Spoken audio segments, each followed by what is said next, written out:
네, 출애굽기 13번째 시간입니다. 9장 1절부터 12절까지 같이 살펴보도록 하겠습니다.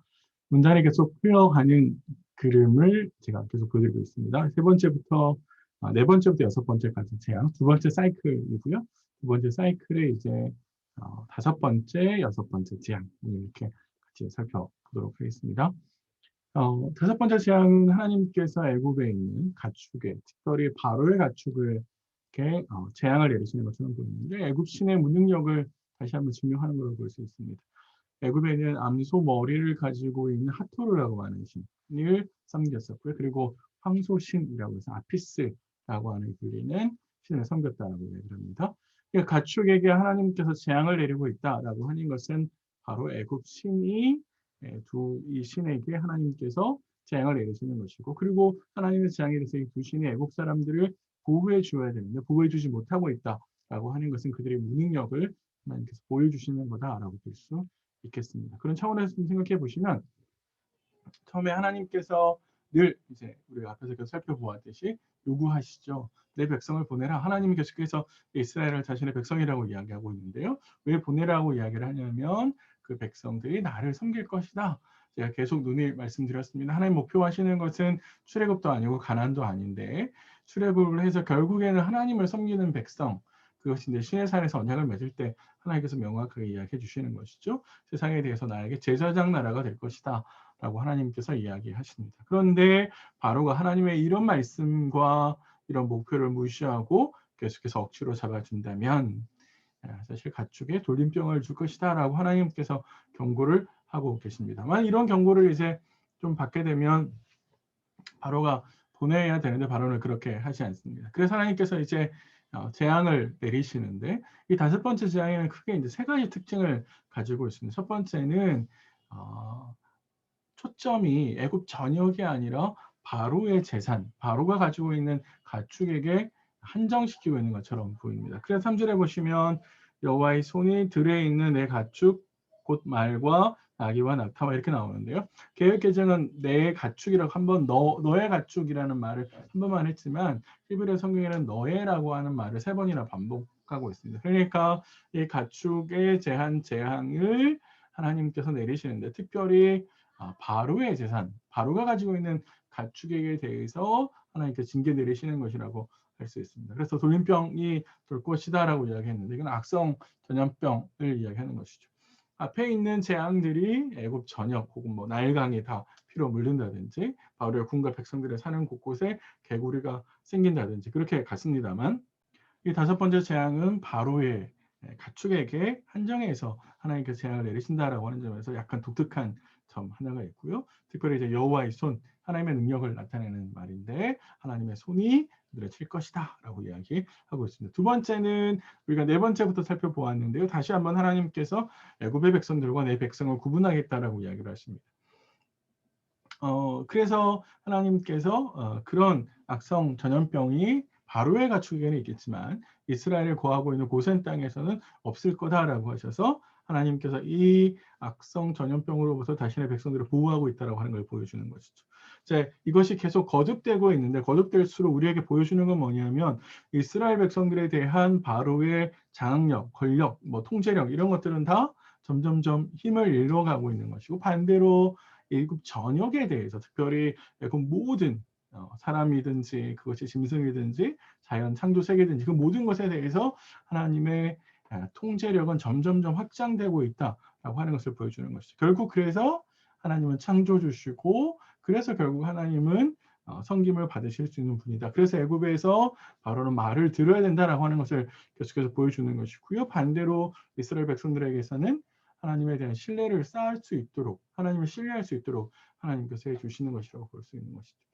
그런 점에서 우리가 좀 생각하셔야 될 것은, 사실 이 하나님의 재앙을 통해서 우리가 보여주는 것은 명확하게 하나님이 창조주시고 하나님만이 우리가 섬길 대상이다라고 하는 것을 보여주는 거잖아요. 그런데 우리 일상에서 보면 사실 우리 눈앞에 있는 바로와 같은 존재들이 훨씬 더 많은 삶에 영향력을 미치거든요. 우리는 그를 두려워하고, 혹은 내 몸, 내 일상의 삶이 피곤해지고 힘들어지는 것이 두려워서 사실 그런 세상의 가치관을 따라가고, 오히려 내 죽음 이후에 내 영혼을 결정지을 수, 영원한 삶을 결정짓는 하나님의 말씀을 잘 따라가지 못하는 상황들이 종종 우리 삶에서 볼 수 있는 거잖아요.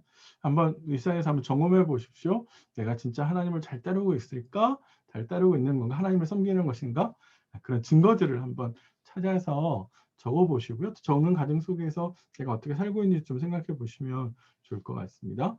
이제 세 번째 특징은 뭐냐면 앞에서는 모세가 바로에게 묻죠. 언제까지 이거를 이 재앙을 거두게 할까요? 하나님 내가 어떻게 언제 기도할까요? 이렇게 이야기를 했었는데 그래서 바로가 대답을 했는데 이 다섯 번째 재앙은 특이하게도 하나님께서 시점을 정해 주십니다. 이건 하나님께서 더 압력을 가하시는 거다라고 볼 수 있으시죠. 그래서 바로는 이제 선택을 해야 되는데 하나님의 말씀에 따라서 이스라엘 백성들을 보내든지 아니면 하나님께서 내리시는 재앙을 받아서 재산을 잃어버리든지 양자간의 선택을 해야 되는 거다라고 볼 수 있습니다. 늘 우리의 삶은 선택과 결과라고 하는 이 두 바퀴가 계속 굴러가는 거잖아요. 우리가 선택하면 그 선택의 결과로 우리 삶에 찾아오는 것이죠. 과거에 내가 어떤 선택을 한 것이 지금 현재 내 삶에 찾아오고 결과라는 이름으로 찾아올 수 있고 내가 지금 선택하고 있는 것들이 언젠가 내 삶에 다시 결과라는 이름으로 찾아올 겁니다. 사실 우리가 이것을 인식하지 못할 뿐이지 그래서 우리는 자꾸 생각해야 되는 것이죠. 내가 어떤 선택을 하고 있는지 또 내가 어떤 결과를 바라고 있는지 같이 좀 생각해 보실 필요가 있습니다. 하나님께서 이렇게 경고하셨음에도 불구하고 바로는 결국에 거절을 하는 것이죠. 그래서 하나님께서 재앙을 내리셨는데 재앙을 내리셨다라고 하는 것은 바로가 거절했다라고 하는 것입니다. 우리가 생각해 왜 이렇게 바로가 이스라엘 백성들에게 집착하나라고 하는 것은 결국에 이스라엘 백성들을 자신의 소유로 생각하는 것이고 그리고 사실 자신의 권력 그 누구도 나에게 명령할 수 없다라고 생각을 하는 것이죠. 그래서 자신의 권력의 정점에 있다라고 생각하는 건데 하나님의 명령을 계속 받아야 되는 상황이 생기니까 오히려 그는 자존심에서 자신의 집착하는 것을 볼 수 있습니다. 네, 그래서 결국에 하나님의 말씀은 성취가 되죠. 하나님의 말씀하신 대로 재앙을 내립니다. 그래서 거꾸로 바로는 자신의 백성들을 보호해 주지 못하는 그 어떤 것도 할 수 없는 그의 무능력을 보여주는 것이고 그의 무능력의 크기만큼 그의 고집의 크기도 다시 보여주는 상황이라고 볼 수 있습니다. 네, 다섯 번째 재앙을 이렇게 좀 정리를 하고요. 네, 여섯 번째 재앙인데 여섯 번째 재앙은 아주 짧게 묘사되어 있습니다. 우리가 앞에서 세 번째 재앙도 굉장히 짧게 묘사되어 있잖아요. 여섯 번째도 굉장히 짧게 묘사되어 있는데 악성 종기를 하나님께서 보내신다라고 이야기하고 있습니다. 하나님이 명령하시기를 하덕에 제 두 움큼을 지어서 바로의 목전에서 하늘을 향해서 날려라 이렇게 말씀하시는데요. 우리가 번역이 이제 화덕으로 번역했기 때문에 뭐 이렇게 나무를 태우고 남은 재 이렇게 생각하실 수 있는데요. 아마 여기 화덕이라고 번역된 단어는 가마솥이라고 번역을 해야 될 것 같고 재는 가마솥을 이제 태우고 나면 뭘 태우고 나면 가마솥에 그을으면 새카만 검댕이 이렇게 같은 거름이 생기잖아요. 그거를 이제 긁어서 이야기하는 것 같아요. 그래서 그걸 모아서 바로의 목전에서 뿌려라. 그러면 그것들이 나아가서 악성 종기가 될 거다. 사람에게 짐승에게 이렇게 될 것이다 라고 하나님께서 이야기하십니다. 애굽의 온 땅에 그러니까 사실 대상을 가리지 않는 것이죠. 생명체, 살아있는 생명체에게 가서 악성 종기가 될 거다라고 이야기하는데 이게 이제 이 재앙의 특징이 뭐냐면 처음으로 하나님께서 애굽 백성에게 직접적으로 공격하시는 재앙이 시작된 거죠. 나중에 우박도 이제 내릴 겁니다만 그래서 처음으로 사람의 몸에 애굽 사람의 몸에 치시는 것을 보실 수 있습니다. 그래서 바로는 다시 하나님의 말씀을 듣지 않았기 때문에 하나님께서 그렇게 징계를 내리시고 재앙을 내리시고 그래서 모든 사람들에게 생겼죠. 특별히 이제 요술사들을 언급하는데 요술사들을 언급하고 있는 것은 그들이 계속해서 따라했지만 만들어내는 것, 창조적인 능력은 없었잖아요. 그러면서도 요술사의 능력을 다시 한번 언급하는 것은 그만큼 하나님의 능력을 강조하는 것이고 바로와 그를 따르고 있는 사람들이 얼마나 무능한 사람들인지 하나님 앞에서 아무것도 할 수 없는 사람들이다라고 하는 것을 우리에게 이야기해 주고 있는 것이죠. 바로는 이 모든 것들을 다 경험하기에도 불구하고 완악한데 특별히 이제 12절에 가서는 하나님께서 바로의 마음을 완악하게 하셨다라고 이야기하고 있습니다. 이제 우리가 앞에서 이 구절이 굉장히 어려운 구절이라고 말씀을 드렸고 어떻게 이해하면 좋을까라고 말씀을 드렸었는데요.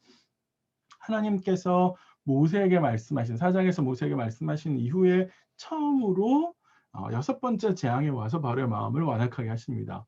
이걸 우리가 어떻게 이해하면 좋겠냐면 하나님께서 앞에서 5번이나 기회를 주신 거죠. 처음에 예고를 한 것까지 하면 6번 기회를 주셨는데 그럼에도 불구하고 바로는 자신의 생각을 바꾸지 않고 계속해서 고십과 아집을 부렸습니다. 바로 그 고십과 아집에 대해서 하나님께서 심판을 하신 겁니다. 그게 바로 바로의 마음을 완악하게 한 거죠. 기회를 주셨을 때 받았어야 했는데 그 기회를 주셨을 때 내려놓았어야 했는데 그러지 못하니까 이제는 하나님께서 더 큰 징계를 위해서 아예 바로가 내려놓지 못하도록 붙들어 계시는 것이죠. 그래서 이건 결국에 하나님께서 바로에게 징계를 내리시는 것이다 라고 보실 수 있습니다. 우리가 생각해야 될 것은 하나님의 기회를 주실 때 우리가 그 기회를 포착해야 된다고 하는 것이죠. 하나님은 충분히 우리의 잘못에 대해서 지적하시고 그 지적하신 것에 대해서 계속해서 바꾸기를 요구하시는데 그런데 결국 우리가 그 말을 듣지 않으면 하나님께서 치시는 것이죠. 혹시 내가 붙들고 있는 것 하나님께서 내려놓으라고 이야기하시는데도 불구하고 계속해서 붙들고 있는 것은 없는지 같이 한번 생각해 보셨으면 좋겠습니다. 자, 정리를 해보시면 오늘은 5번째, 6번째 애굽에 내린 하나님의 재앙에 대해 생각을 했는데요. 재앙을 내리시고 또 애굽의 백성들을 심판하시는 하나님의 능력을 하루 종일 좀 묵상하시면 좋을 것 같고요. 우리의 몸을 어떻게 좀 해볼 수 있는 세상, 그러나 우리의 영혼을 사후, 죽음 이유를 결정하시는 그 하나님이 우리를 지키시고 보호하신다는 것, 그분을 두려워하고 그분을 존중하는 마음이 우리 안에 있어야 된다라고 하는 것에 대해서 깊이 좀 생각하시는 그런 하루가 되시기를 바랍니다. 다음 시간에 뵙겠습니다.